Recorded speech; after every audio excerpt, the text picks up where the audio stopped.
बिस्मिल्लाहिर्रहमानिर्रहीम। मैं डॉक्टर जावेद अपने YouTube channel physics by doctor Javed से आपसे मुखातिब हूँ और आज फार्मूला सीरीज़ में हम पार्ट नंबर 53 को देखेंगे और इसमें के अंदर हमने आज पढ़ना है आर्मस्ट्रॉन्ग ऑसिलेटर। आर्मस्ट्रॉन्ग ऑसिलेटर जो है इसके बहुत सारे नाम हैं। इसे हम मेज़नर MEISSNER मेज़नर ऑसिलेटर का नाम भी देते हैं और इसी के साथ साथ इसको टिकलर ऑसिलेटर का नाम भी दिया जाता है, यानी ये भी इसके नाम है। तो एक US इंजीनियर था एडविन आर्मस्ट्रॉन्ग, उसके नाम पर फिर इसका नाम रखा गया। आर्मस्ट्रॉन्ग ऑसिलेटर जो था उसने इसको सबसे पहली दफ़ा बनाया था और इसकी जो डिस्टिंग्विश फीचर है वो ये है कि फीडबैक सिग्नल जो है ना ये प्रोड्यूस करता है और ऑसिलेशन जो है ना वो मैग्नेटिकली कपल्ड जो है ना वो हमने into the tank inductor in the input circuit by a tickler coil उसको हम यूज़ करते हैं। तो इसकी जो सर्किट डायग्राम है सबसे पहले मैं वो बनाऊंगा और उसके अंदर हम देखेंगे कॉइल को हमने किस तरह से यूज़ करना है। तो वही हमने सबसे पहले जो शुरू करना है वो करना है जी।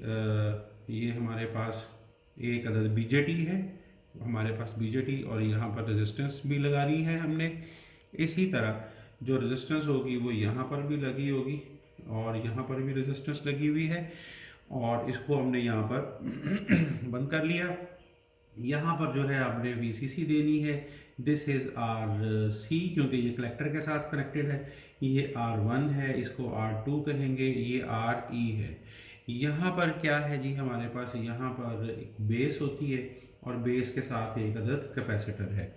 इसी तरह एक अदद कैपेसिटर जो है वो यहाँ पर भी मौजूद है और इसी तरह यहाँ पर हमारे पास बाईपास कैपेसिटर होता है, इसको भी हम यहाँ पर जोड़ लेते हैं। ये CE हो गया।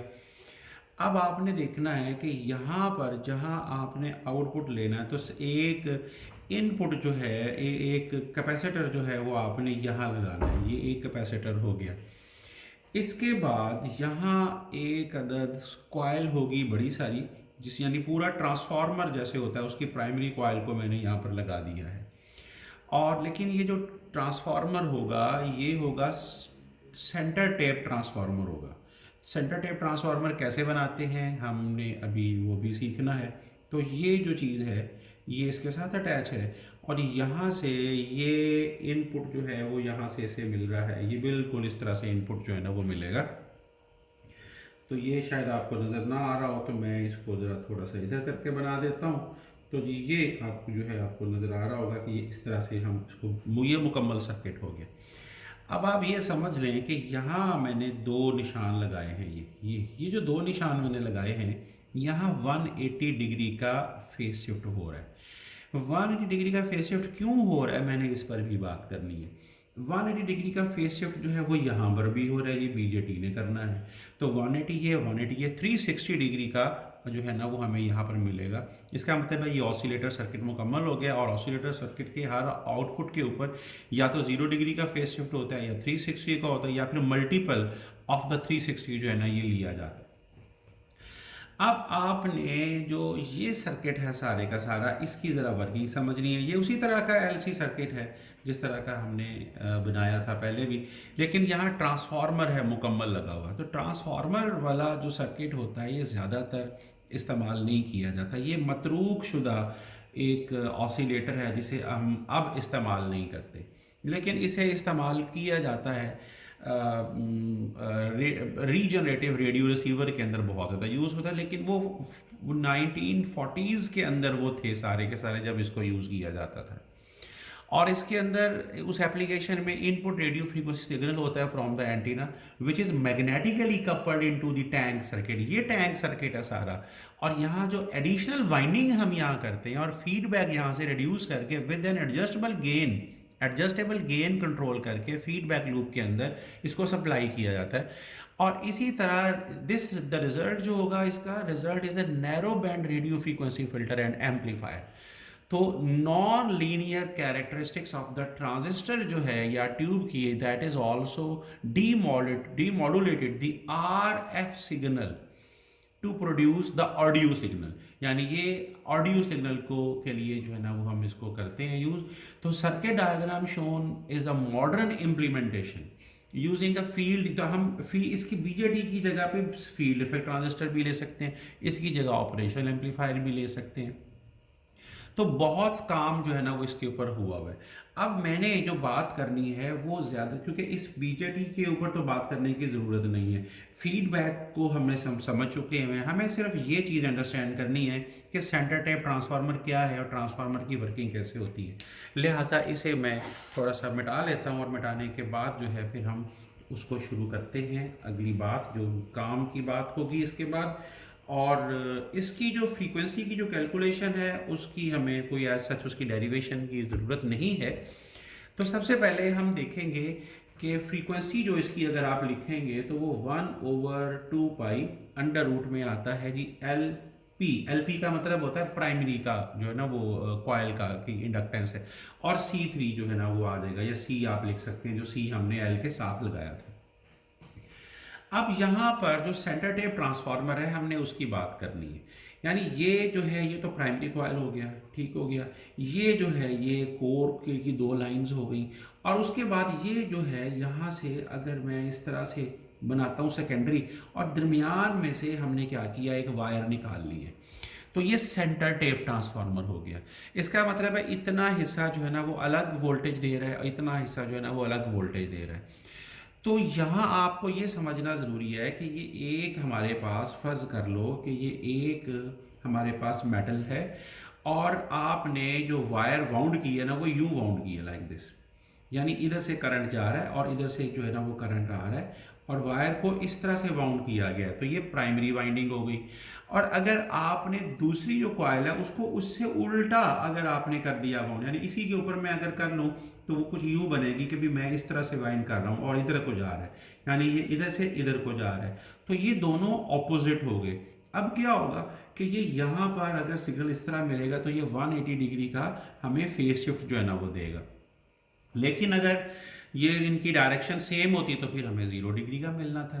तो जो हमने ट्रांसफार्मर सर्किट में बनाया था वो बिल्कुल इसी तरह था कि जी एक ट्रांसफार्मर की प्राइमरी वाइंडिंग यहाँ पर है और दूसरी जो थी वो प्राइमरी वाइंडिंग यहाँ थी, और यहाँ पर आपको आउटपुट चाहिए था और दरमियान में हमने जो इसको सेंटर टेप किया हुआ था। तो मैंने यहाँ दो निशान लगाए थे, मैंने कहा था कि ये जो वाइंडिंग इनकी ऑपोजिट है, लिहाजा यहाँ 180 डिग्री का फेस शिफ्ट मिलता है। और जो बीजेटी ट्रांजिस्टर है वो भी 180 डिग्री का फेस शिफ्ट देता है। लिहाजा ये चीज़ें जो हैं वो हमें इस तरह से देखने को मिलती हैं। और आपने यहाँ अब देखना है कि जो हमने यहाँ देखना है कि जी आर्मस्ट्रॉन्ग जो हमारे पास ऑसिलेटर है इसकी एप्लीकेशंस, एडवांटेजेस और इसके डिसएडवांटेजेस जो है ना वो क्या है। एप्लीकेशन तो मैंने आपको बता दिया कि अब आप तो इसका कोई यूज़ नहीं है, लेकिन अगर हमने देखना है तो ये जनरेट करता है साइनोसॉइडल सिग्नल, यानी ये वो जनरेट करता है क्योंकि इसके अंदर जाहिर है कि ट्रांसफार्मर लगा हुआ है, तो साइनोसॉइडल आउटपुट जो है ना ये जनरेट करता है। लेकिन वो जो साइनोसॉइडल सिग्नल होगा वो बड़ी हाई फ्रीक्वेंसी का होगा। तो हाई फ्रीक्वेंसी का साइनोसॉइडल सिग्नल जो है आउटपुट के ऊपर वो इसने जनरेट करना है, ये बात याद रहे, ये इसकी एप्लीकेशन है। दूसरी जो इसकी एप्लीकेशन है वो ये है कि हम इसको जनरली यूज़ करते हैं एज अ लोकल ऑसिलेटर, और लोकल ऑसिलेटर जो है वो हम रिसीवर्स के अंदर इसको हम यूज़ करते हैं, तो रिसीवर्स के अंदर भी यूज़ होता है ये।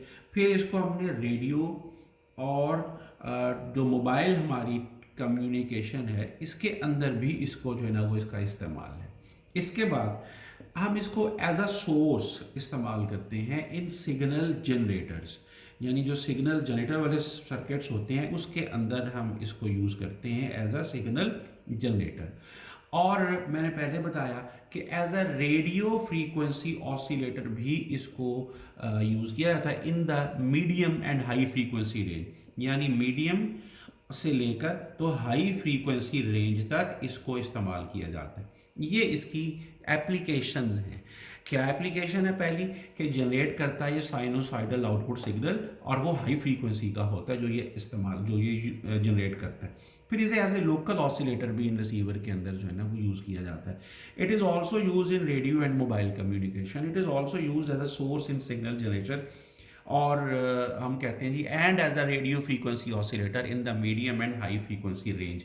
तो ये इसकी एप्लीकेशंस हैं। अब हम देखते हैं कि इसका एडवांटेज क्या है। आखिर हमने जाहिर है कि इसको बनाया था तो कोई एडवांटेज तो होगा तभी बनाया था, और उसके बाद हम देखते हैं कि इसको हमने छोड़ क्यों दिया, अब हम इसको इस्तेमाल क्यों नहीं करते। तो मेन जो एडवांटेज है इसका वो ये है कि जी आपके पास जो आर्मस्ट्रॉन्ग टाइप ट्यूब ऑसिलेटर्स है वो ट्यूनिंग कैपेसिटर्स को जो है ना वो यूज़ कर रहे हैं, और एक ही कैपेसिटर है इसके अंदर, और वो उसका भी एक हिस्सा जो है ना वो हम अर्थ कर देते हैं।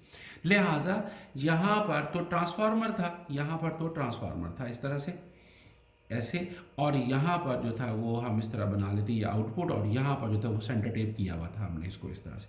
तो एक हिस्सा जो है ना इसका वो तो हमने क्या कर दिया, यहाँ सर्किट में हमने इसको अर्थ किया हुआ था। लेकिन अब ये करेगा क्या, ये स्टेबल फ्रीक्वेंसी बनाएगा। जैसे हमने पहले बताया कि जी ये stably amplified output wave form भी बनाता है, या लेकिन वो भी स्टेबल वेव फॉर्म जो है ना ये बनाएगा, और वो होगी भी बड़ी हाई इनपुट सिग्नल जो है ना वो उसका होगा। तो ये इसका मेन एडवांटेज था इसका। जो डिसएडवांटेज है इसका कि वो ये इसके अंदर चूंकि ट्रांसफार्मर लगा हुआ है, लिहाजा इसके अंदर इलेक्ट्रोमैग्नेटिक वाइब्रेशंस जो है ना वो ज़रूर होंगी। इट मे कंटेन इंटरफेरेंस जो है ना वो यहाँ से हो जाएगा, और इन मतलब है इंटरफेयरिंग हार्मोनिक्स जो है ना वो इसके अंदर पैदा होंगी, और जो कि अनडिज़ायरेबल होती हैं। मोस्ट केसेस के अंदर वो अनडिज़ायरेबल होती हैं, लिहाजा हम उसको चाहते नहीं है। दूसरे इसका साइज़ बड़ा होता है, इसकी कॉस्ट ज़्यादा आती है, साइज़ भी कॉस्ट भी। तो ये चीज़ें सारी की सारी इसको क्योंकि अब दौर जो आ गया वो छोटी से छोटा वॉल्यूम हो, कॉस्ट कम हो, उसका दौर है। तो फिर अब आर्मस्ट्रॉन्ग ऑसिलेटर जो है इसलिए इस्तेमाल नहीं किया जाता। तो यहाँ तक था हमारी फार्मूला सीरीज़ का part number 53 by doctor Javed. तो इसके बाद मैं आपके सामने क्रिस्टल ऑसिलेटर लेकर आऊँगा। तब तक के लिए डॉक्टर जावेद को अपने YouTube channel physics by doctor Javed से इजाज़त। अल्लाह हाफिज़, अपना बहुत ख्याल रखिएगा।